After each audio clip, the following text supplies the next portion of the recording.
जी हाँ साथियों, बहुत बहुत स्वागत करता हूँ अपने इस यूट्यूब परिवार रोहित सरबालू जी में।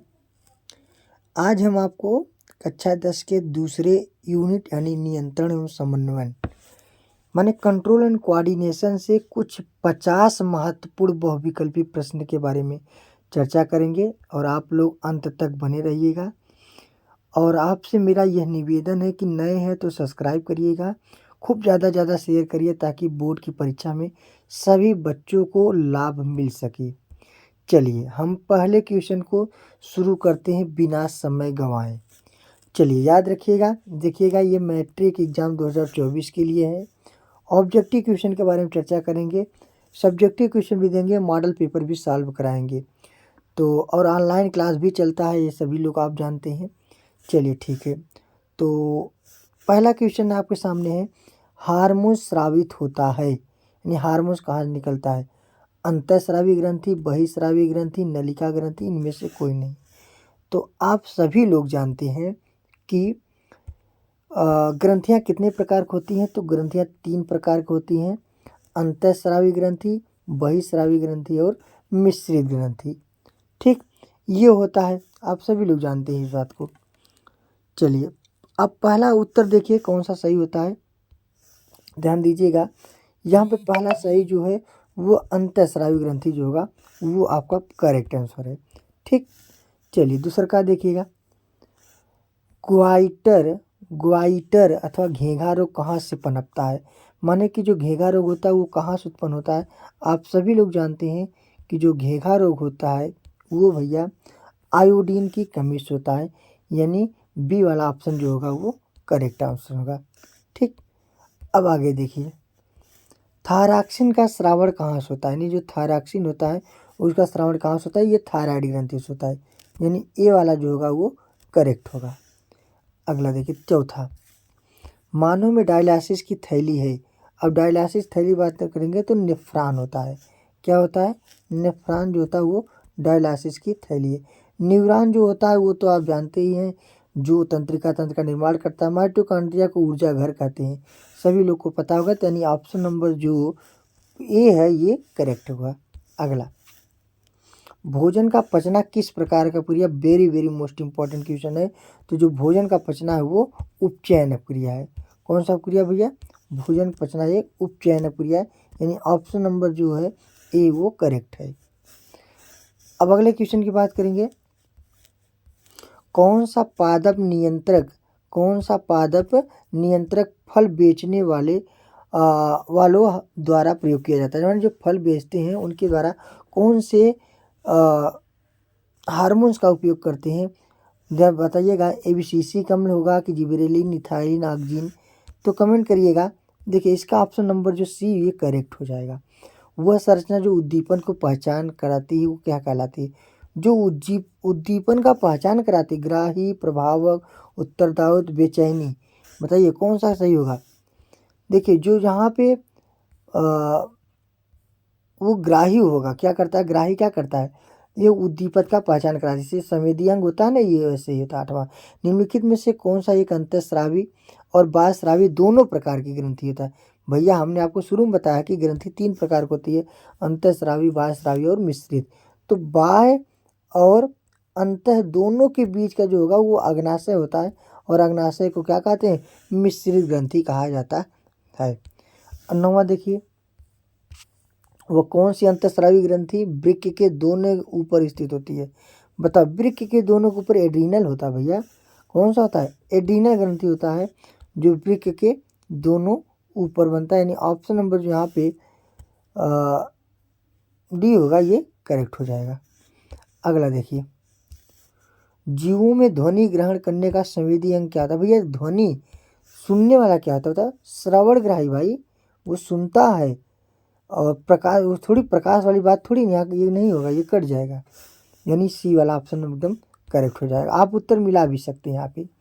वृक्क के ऊपर अंतःस्रावी ग्रंथि पाई जाती, भैया वृक्क के ऊपर वही पाया जाता है, क्या? अधिवृक्क ग्रंथि पाया जाता है, जिसे अंग्रेजी में एड्रीनल अभी हम आपको बता रहे थे। अधिकतर पादप नियंत्रक उत्पन्न होते हैं, कहाँ से उत्पन्न होते हैं भैया? अब जो पादप नियंत्रक होते हैं अधिकतर ये कहाँ से उत्पन्न होते हैं? ये अधिकतर बढ़ते तने के अग्रभाग पर, बढ़ते जड़ों के अग्रभाग पर, फ्लोएम समूही नलिकाओं, और ए और बी दोनों।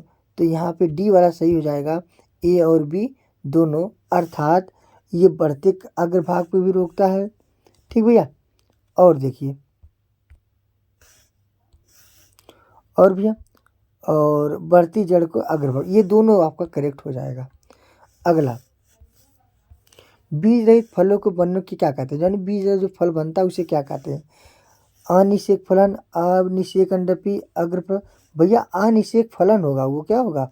अनिषेक फलन होगा, यानी ऑप्शन नंबर ए जो होगा वो करेक्ट हो जाएगा। सॉरी, बीज रहित फलों के बनने को क्या कहते हैं? तो अग्र प्रभाविकता कहते हैं। क्या कहते हैं? अग्र प्रभाविकता कहते हैं। अनिषेक फलन क्या होता है, एक मिनट देख लीजिएगा। सॉरी, अनिषेक फलन होता है जो बिना निषेचन, बिना परागण और निषेचन का जो फल बनता है वो अनिषेक फलन कहलाता है। भैया फलन माने तो फल लगना, लेकिन क्या करा आपसे? अनिषेक फलन। क्या करा भैया?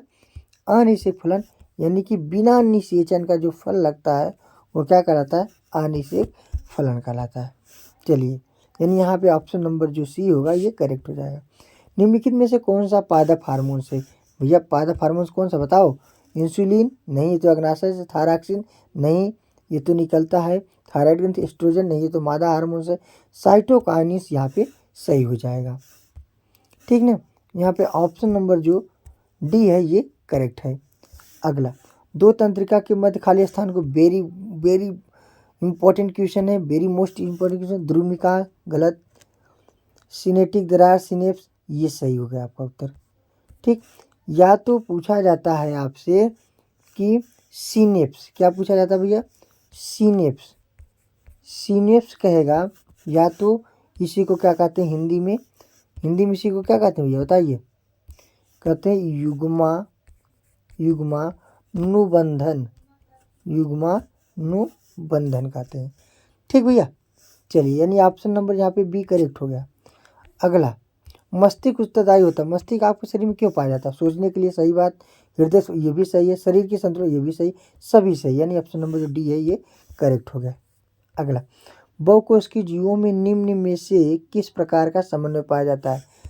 बताइए, रासायनिक समन्वय, तंत्रिका समन्वय, उपयुक्त तो दोनों। यहाँ पे भैया दोनों होता है, रासायनिक भी होता है और तंत्रिका समन्वय दोनों होता है। अगला, तंत्रिका कोशिकाएं कितने प्रकार की होती है? भैया तंत्रिका कोशिका कितने प्रकार बताइए? 1 2 3 4 5, कमेंट करिए। तंत्रिका कोशिका कितने प्रकार की होती है? तो तंत्रिका कोशिका 3 प्रकार की होती है।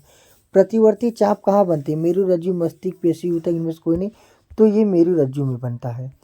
शरीर का प्रधान नियंत्रक ग्रंथि क्या होता है? भैया जनन गलत, पीयूष यस। पीयूष ग्रंथि को पिट्यूटरी ग्रंथि कहते हैं, जो मस्तिष्क में पाया जाता है। ये प्रधान सबका क्या होता है? सबसे इंपॉर्टेंट ग्रंथि होती है। अंतःस्रावी ग्रंथि होती है, नलिका विहीन, नलिका युक्त, तो दोनों, इनमें से कोई नहीं। नलिका विहीन होती भाई, इसमें नलिका नहीं पाई जाती है। थायराइड ग्रंथि की आत्म क्रियता के कारण कौन सा रोग उत्पन्न होता है? औटुवामनता, औटुवा अल्पक्रियता, मिक्सिडिमा, ये सभी, तो ये सभी हो जाएगा थायराइड ग्रंथि में। ठीक, औटू जानते क्या होता है? औटू, औटू का आपको बता दें, जो घेंगा में उभरा हुआ भाग होता है, पुरुषों में ये बहुत बड़ा होता है। ठीक है, इसे इपिग्लॉटिस भी कह सकते हैं, औटू। अगला देखिए, अग्नाशय द्वारा निम्नलिखित कौन सा हार्मोन होता है? भैया ये तो बहुत इंपॉर्टेंट है। अग्नाशय को अभी हमने आपको क्या बताया था? अग्नाशय एक प्रकार की मिश्रित ग्रंथि है। क्या है? मिश्रित ग्रंथि है। ठीक, अब आपसे क्या कह रहा है कि अग्नाशय में कौन सा हार्मोन? भैया अग्नाशय से इंसुलिन होता है। क्या स्रावित होता है? इंसुलिन, यानी ऑप्शन नंबर ए होगा, ये करेक्ट होगा। पत्तियां का मुरझाना किस पादप हार्मोन के कारण संभव हो सकता है? बताइए, किस पादप हार्मोन के कारण ये चीज़ संभव होगा? जिब्रेलिन, साइटोकाइनिन, एबिसिसिक अम्ल, ये सभी सही है। तो एबिसिसिक अम्ल। स्रावित होने वाले हार्मोन्स का समय और मात्रा किस क्रियाविधि द्वारा नियंत्रित है? श्रावण, परिशुद्धन, अनुक्रिया, पुनर्भरण, तो ये हो जाएगा आपका करेक्ट आंसर होगा यहाँ पे।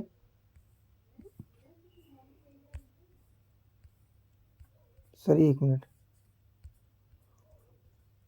पुनर्भरण हो जाएगा। 29, देखिए, जड़ का अधोगामी वृद्धि क्या कहलाता है? अधोगामी वृद्धि भाई, जड़ कहाँ जाएगा? नीचे की तरफ जाएगा, तो गुरुत्वा पृथ्वी के नीचे होता है, यानी ऑप्शन नंबर यहाँ पे बी सही हो गया। 5 यानी मेडुला अनुमस्तिष्क किसका अग्र मस्तिष्क का हिस्सा है? मध्य मस्तिष्क का, पश्च मस्तिष्क का, अपर मस्तिष्क का। भैया ये पश्च मस्तिष्क का हिस्सा है। 31 देखिए निम्नलिखित में से कौन सी अनैच्छिक क्रिया नहीं है? अब आपको पता होना चाहिए, ऐच्छिक माने जो इच्छा से, अनैच्छिक माने जो बिना इच्छा से। बताइए कौन सा अनैच्छिक क्रिया नहीं? वमन, चबाना, लार आना, हृदय धड़कना। भैया हृदय धड़कना आपके बस की बात नहीं है, लार आना ये आपके मन की बात नहीं है, वमन उल्टी चाहे जब आ जाए आपसे पूछ के नहीं आएगा, लेकिन अगर आप किसी चीज़ को चबाएंगे जब आपका मन करेगा तब, यानी यहाँ पे बी वाला सही है। आउटू ग्रंथि को थायरॉक्सिन से थायरॉक्सिन बनाने के लिए क्या होना है? सोडियम, क्लोरीन, फास्फोरस, इनमें से सभी। तो बताइए इसमें क्या सही होगा? इसमें सोडियम आपका करेक्ट हो जाएगा। मस्तिष्क का कौन सा भाग किस शरीर की स्थिति का संतुलन और निरीक्षण करता है? अग्र मस्तिष्क, मध्य मस्तिष्क, अनुमस्तिष्क, इनमें से सभी। तो भैया यहाँ पे अनुमस्तिष्क सही है। पादप हार्मोन साइटोकाइनेस सहायक है प्ररोह के अग्रभाग की लंबाई में वृद्धि करने के लिए, तने की वृद्धि करने के लिए, पादप का प्रकाश की ओर मुड़ने के लिए, इनमें से सभी। तो प्ररोह के अग्रभाग की लंबाई में वृद्धि के लिए। अनुकुंचन गति किस पौधे की प्रमाणित की जाती है? छुई मुई की, घुमद, धृत कुमारी पर, कैंडुला पर, कैक्टस पर, छुई मुई पर। वृक्क किस तंत्र का भाग है? भाई वृक्क एक उत्सर्जी तंत्र का भाग है, ये बहुत पूछा जाता है, ठीक ना। या पूछा जाएगा वृक्क किससे संबंधित है? उत्सर्जन से है। या पूछा जाएगा उत्सर्जन से संबंधित कौन सा अंग है? तो वृक्क है। या पूछेगा वृक्क की क्रियात्मक इकाई क्या है? तो क्या है भैया? नेफ्रॉन है। क्या है? नेफ्रॉन है। या डायलिसिस की थैली क्या है? वो भी नेफ्रॉन है। ठीक भैया, ये याद रखिएगा, आपसे किसी भी प्रकार से पूछ सकते हैं। यहाँ पे ऑप्शन नंबर सी करेक्ट है। इंसुलिन की कमी से कौन रोग होता है? इंसुलिन की कमी भैया सीधा कहो ना, मधुमेह रोग होता है या शुगर होता है, ठीक, या डायबिटीज होता है, डायबिटीज, ठीक, ये याद रखिएगा भैया आप लोग।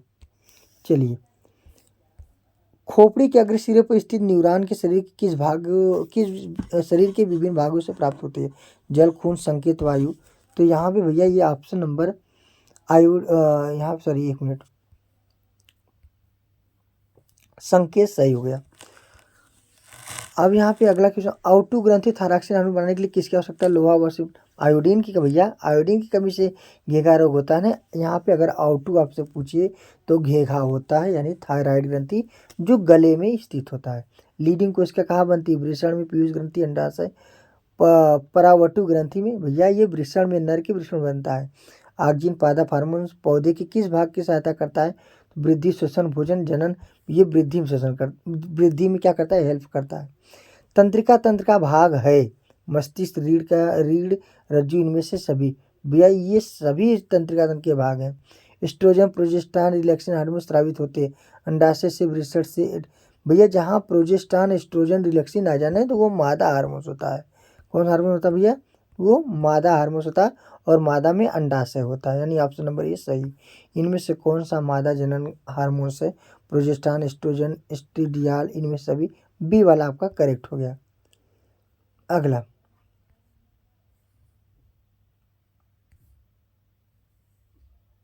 सॉरी 44वां सभी होगा, ठीक। कुछ जानवर जुगाली करते हैं स्वास्थ्य के लिए, भोजन पचाने के लिए। भैया भोजन पचाने के लिए होता है, ठीक। रुधिर का दाब तथा हृदय के दाब किस हार्मोन द्वारा होता है? रुधिर दाब तथा हृदय, ये एड्रीनल ग्रंथि द्वारा होता है, जो अधिवृक्क ग्रंथि में पाया जाता है। शरीर में विभिन्न जैविक कार्यों का नियंत्रण तंत्रिका द्वारा, रासायनिक द्वारा, तंत्रिका के रसायन द्वारा। ये तंत्रिका एवं रसायनों द्वारा होगा। एबिसिसिक एसिड किस तरह का रसायन है?